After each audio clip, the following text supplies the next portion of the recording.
back, Mr. Chair. Gentleman yields. Ms. Boebert, you're Chairman, recognized. thank you.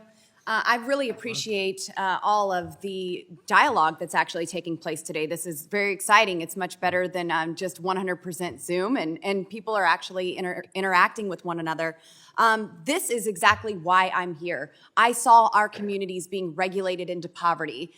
Colorado's 3rd District is full of natural resources. Our resources are rich and abundant, but politicians get into office and shut it down unnecessarily.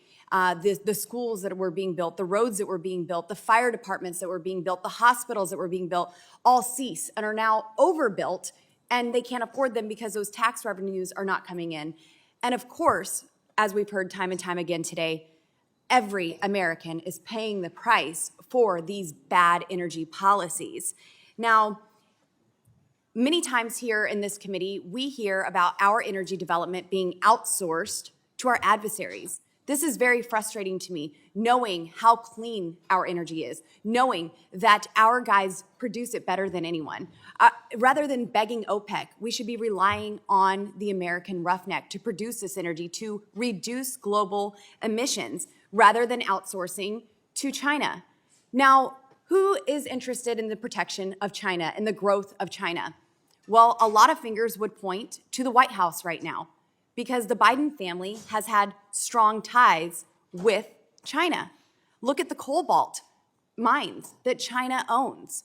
We are outsourcing energy development. We are shutting down our coal-fired energy plants. In my district, one has been demolished. Another one is on its way to be shut down. Hundreds of jobs will be lost in Craig, Colorado. China has promised to build some 200 coal-fired energy plants, and we buy solar panels from them. They own cobalt mines in the Congo.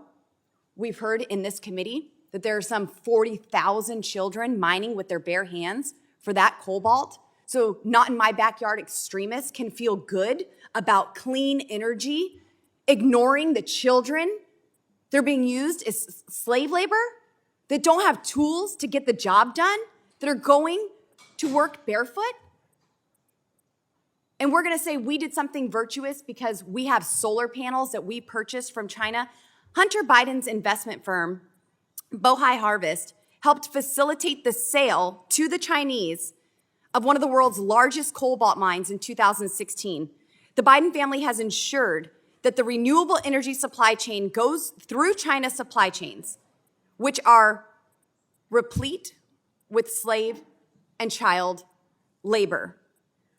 I'm tired of the excuses that we need good, clean energy, and this is how we are producing it.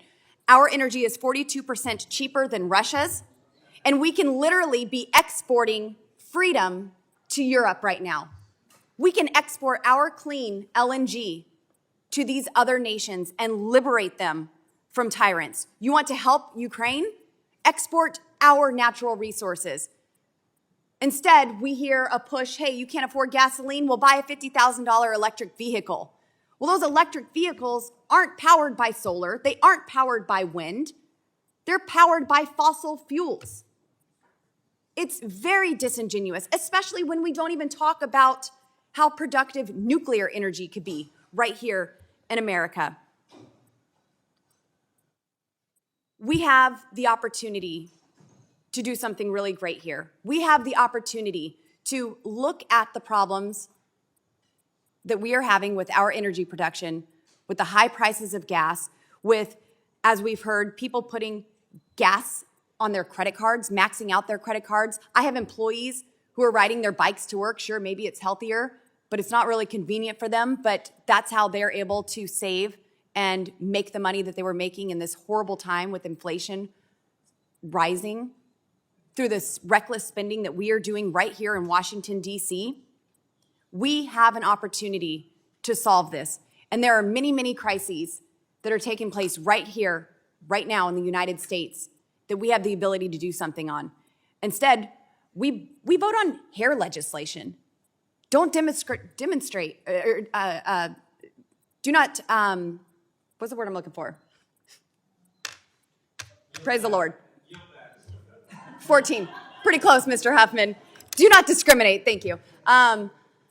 I'll thank myself. So do not discriminate against the texture of someone's hair. This is something that we are talking about in Congress this year, rather than inflation, rather than supply chains, baby formula, energy, housing.